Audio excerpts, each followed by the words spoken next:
students, hope you all are doing well.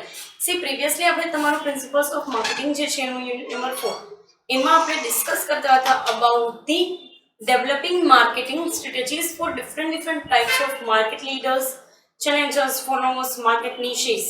Fine. હવે last topic તમને આપેલો છે analysing competition.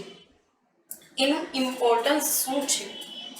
Why we should analyze competition? કારણ કે આપણે આ ડેવલપિંગ સ્ટ્રેટેજી છે, અસેસિંગ કોમ્પિટિશન છે કે આઈડેન્ટિફાઈંગ કોમ્પિટિશન છે, એ બધું આપણે કોમ્પિટિશનના એનાલિસિસની અંદર ભણેલા છીએ. Fine. So why it is important to analyze competition for any of the firm in country. બરાબર. સી, તમે એક ઇન્ડસ્ટ્રીની અંદર છો અને તમારા જ જેવા લોકો તમારા જ જેવી પ્રોડક્ટ બનાવે છે ને વેચે છે. That's it. ફાઇન. તમારે શું જરૂરિયાત છે? એની સ્ટ્રેન્થ, એની વીકનેસીસને જોવાની, કે તમારા માટે કન્ઝ્યુમર્સ જે છે, કસ્ટમર્સ જે છે એને સિલેક્ટ કરવાની, તમારે કેવું કોમ્પિટિશન કરવું એને select. Y it is important? So A importance તમને અહીંયા આપેલું છે. એમાં ફર્સ્ટ તમને કીધું છે nature of competition. Yes. See, તમે જો એનાલાઇઝ કરો તમારા કોમ્પિટિશનને તો તમને ખબર પડે કે તમે કયા ટાઈપના કોમ્પિટિશનમાં છો. ફેર, અનફેર, વીક, સ્ટ્રોંગ. તમે કેવો અટેક કરો છો? ફ્રન્ટલ અટેક કરો છો, ગોરિલા અટેક કરો છો, એન્સર્કલમેન્ટ માટે અટેક કરો છો? તમે કેવી ડિફેન્ડિંગ સ્ટ્રેટેજી અડોપ્ટ કરશો?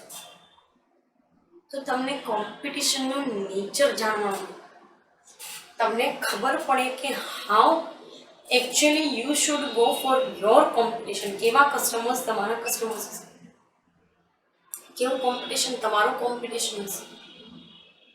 ફાઇન.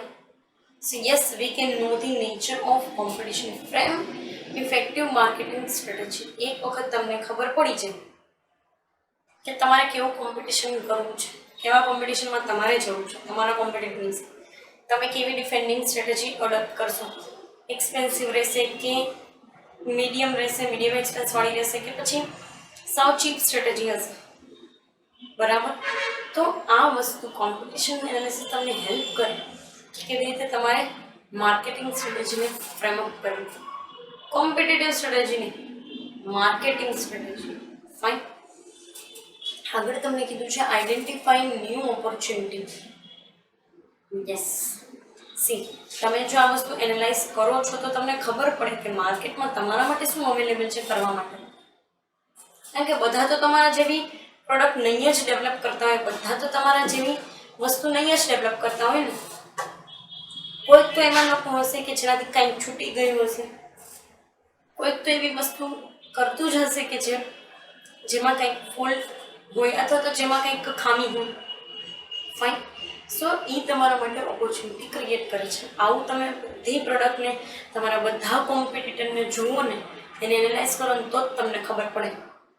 ફાઇન. આગળ તમને કીધું છે માર્કેટ એક્સપાન્શન. યસ, તમે જો જુઓ છો, તમે જો એનાલાઇઝ કરો છો કે માર્કેટમાં કેટલી જગ્યાએ લૂપ હોલ્સ છે તો તમને એક્સપાન્શન કરવાનો ચાન્સ મળશે. તમને ઓપોર્ચ્યુનિટીઝ જે છે એને જોવાનો ચાન્સ મળશે. ફાઇન. અને આ બહુ ઇમ્પોર્ટન્ટ વસ્તુ છે. ફાઇન. આગળ તમને કીધું છે where you stand in the market. એટલે તમારી પોઝિશન શું હશે માર્કેટની અંદર. બરાબર. તમે કેવી રીતે કઈ જગ્યાએ ઊભા છો કોમ્પિટિશનમાં, તમારું શું પોઝિશન છે. તમે માર્કેટ ચેલેન્જર છો, ફોલોવર છો, લીડર છો કે નિશ માર્કેટ તમે ક્રિએટ કરેલું છે. Fine. So yes, market expansion, માર્કેટની અંદર તમે ક્યાં ઊભા રહ્યો છો એ તમને ખબર. માર્કેટ એનાલિસિસ કરો. ફાઇન. કોમ્પિટિશન એનાલિસિસ કરો. તો આગળ તમે કીધું છે to learn best marketing practices. હા, તમે ભલે કરતા નથી એ ટાઈપનું માર્કેટિંગ, પણ તમે કોઈકને એવું માર્કેટિંગ કરતા જુઓ જરૂર છો. અને એનાલિસિસની અંદર કોકનું માર્કેટિંગ આવશે તો બી એ તો તમારા માટે તો બેનિફિશિયલ વસ્તુ જ છે ને, તમારા માટે તો એ બેનિફિટ જ ક્રિએટ કરશે ને. કારણ એનું કેટલું છે એ વસ્તુ તમને કહું, કારણ એનું શું છે ને કેવું છે કે માર્કેટિંગ પ્રેક્ટિસીસ જે છે બરાબર, એ દરેક કંપની પોતપોતાના વેથી કરતી હશે, દરેક કંપની પોતપોતાના માર્કેટિંગ મિક્સ જોડે વર્ક કરતી હશે અને એમાંથી તમને કંઈક શીખવા મળશે, તમને નોલેજ મળશે. ફાઇન, સો એક પર્સપેક્ટિવ છે. આગળ તમને કીધું છે learning lesson of success and failure. હા, તમે જો એનાલિસિસ કરો છો તો તમને ખબર પડશે કે કોની જે કાંઈ પણ પ્રોડક્ટ છે સક્સેસ જાય છે, કોની પ્રોડક્ટ ફેલિયરમાં જાય છે, કોણે કેવી પ્રેક્ટિસ અડોપ્ટ કરી તો એનું એડવર્ટાઇઝમેન્ટ કેમ્પેઇન સારું ગયું, કોણે કેવી પ્રેક્ટિસ અડોપ્ટ કરી તો એનું પ્રમોશનલ એક્ટિવિટી સારી ગઈ, કોણે કેટલી પ્રેક્ટિસ અડોપ્ટ કરી તો એની માર્કેટ રીચનેસ સારી બની, કોની કેટલી પ્રેક્ટિસીસથી માર્કેટ રીચનેસ જે છે એની અંદર લૂપહોલ્સ આવ્યા. ફાઇન, સો આ વસ્તુ જે છે એ તમને એક સિનારીઓની અંદર હેલ્પ કરાવવાની છે, બરાબર, and that's how they actually work. આ રીતે એ લોકો વર્કઆઉટ કરે છે.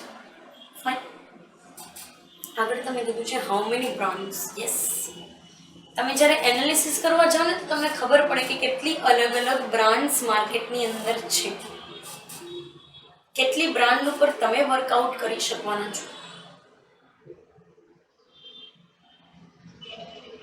કેટલી બ્રાન્ડ્સ ઉપર તમારું ફોકસ રહેશે, કેટલા લોકો તમારા કોમ્પિટિટર છે, કોણે કેવી રીતે બ્રાન્ડ ડેવલપમેન્ટ કરેલું છે, that you come to no.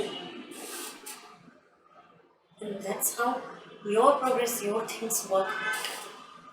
Fine. So એક પર્સપેક્ટિવ તમને આપેલું છે. આગળ તમને કીધું છે અનએક્સપેક્ટેડ પાર્ટનર. ઘણી વખત તમે કોમ્પિટિશનમાં હોય ને, ભલે તમે કોમ્પિટિશનમાં છો પણ તમે તમારી કોમ્પિટિટર કંપનીને અપ્રોચ કરી શકો about technology, about supply chain, about exchanging things, about exchanging of knowledge. એના એક્સપર્ટ લોકો જે છે એને તમે તમારી કંપનીની અંદર ટ્રેનર તરીકે લઈ આવી શકો, તમારા કંપનીના લોકોને ટ્રેન કરો, એની ટેકનોલોજી તમારી ટેકનોલોજી સાથે એક્સચેન્જ કરી શકો, એના અપર ઓથોરિટીઝ તમારા અપર ઓથોરિટીઝ સાથે મળીને કોઈક સ્ટ્રેટેજીસ ડેવલપ કરી શકે, તમે એની જોડે સપ્લાય ચેઇન મેનેજ કરી શકો. Fine, so it is the best thing and yes they are the unexpected partners. આ એનો સૌથી મોટો બેનિફિટ છે. ફાઇન, લાસ્ટમાં તમને કીધું છે ડેવલપ નિશ. દરેક લોકોની કંપનીનું એનાલિસિસ કરી લીધું, બધાના લોકોલ્સ જોઈ લીધા, બધાના બેનિફિટ્સ જોઈ લીધા અને હવે તમારે નિશ ડેવલપ કરવાનું છે.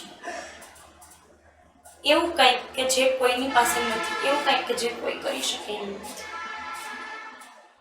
Fine. So yes, these are the things that are basically going to analyze competition, and these are the benefits or importance that will be or that will come with the analyzing of competition. હવે લાસ્ટમાં તમને એક વસ્તુ આપેલી છે કે sources of information ક્યાંથી આવે છે આ બધા એનાલિસિસ કરવા માટે. પહેલું તમને કીધું છે રેકોર્ડેડ ડેટા.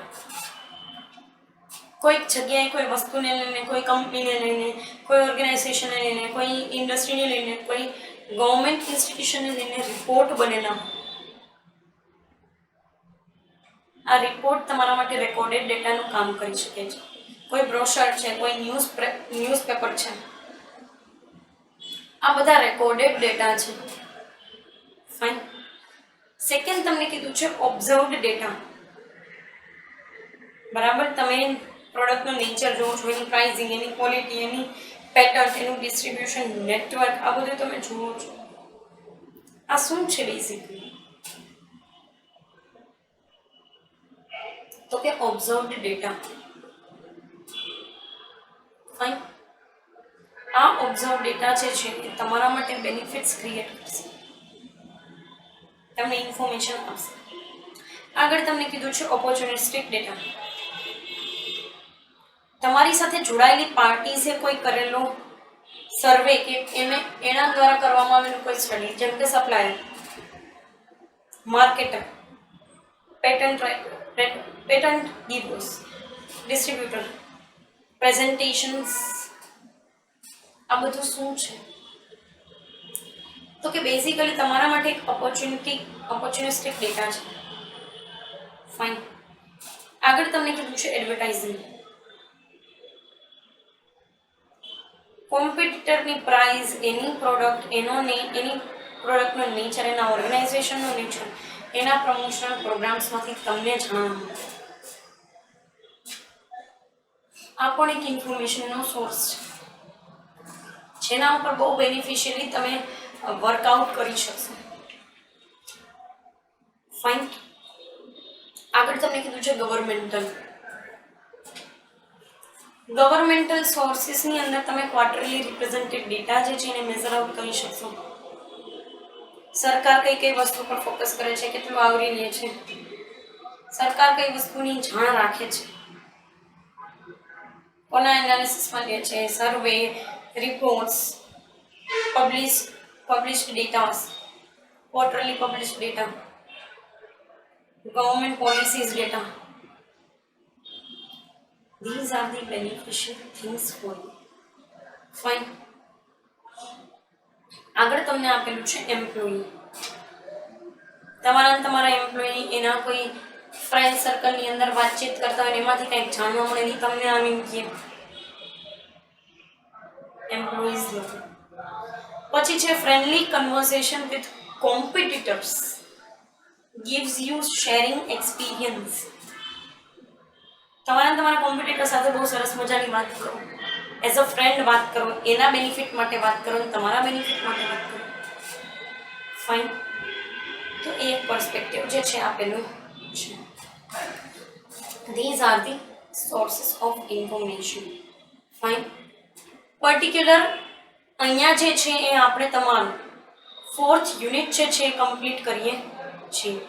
બરાબર. અહીંયા તમારું 4th યુનિટ પણ કમ્પ્લીટ થાય છે અને પ્રિન્સિપલ્સ ઓફ માર્કેટિંગ જે છે એનો કોર્સ પણ કમ્પ્લીટ થાય છે. Fine. This is the particular course completion. આપણે તમારા 4 યુનિટ પ્રિન્સિપલ્સ ઓફ માર્કેટિંગના કમ્પ્લીટ કરી દીધા છે. બરાબર. અને અહીંયા તમારું યુનિટ નંબર 4 પણ કમ્પ્લીટ થાય છે. ફાઇન. કમિંગ સેશનની અંદર આપણે બીજા ટોપિક્સને બીજા સબ્જેક્ટ પર ડિસ્કશન કરશું. તમને કોઈ પણ ડાઉટ હોય કોઈ પણ જે છે એ યુનિટના કોઈ પણ ટોપિકની અંદર you can particularly drop comment in to that particular session. Fine. એ જે કાંઈ પણ સેશન છે એમાં તમે કમેન્ટ ડ્રોપ કરી દેજો. બીજા સેશનમાં જઈને એ ટોપિકની કોઈ કમેન્ટ કરતા નહીં. ફાઇન. એમાં કરી દો તો તમને આસાન રહેશે. બરાબર. અમને એ વસ્તુ રેક્ટિફાઈ કરવી કે પછી એના માટે જે છે તમને ડાઉટ છે એ રિઝોલ્વ કરવા ઇઝી રહેશે. ફાઇન. અધરવાઇઝ જો તમે બીજા કોઈ સેશનમાં તમને યાદ આવે છે તો please write down name of topic. Fine. Particular આ સેશનમાં અહીંયા સુધી રાખીએ. Thank you so much.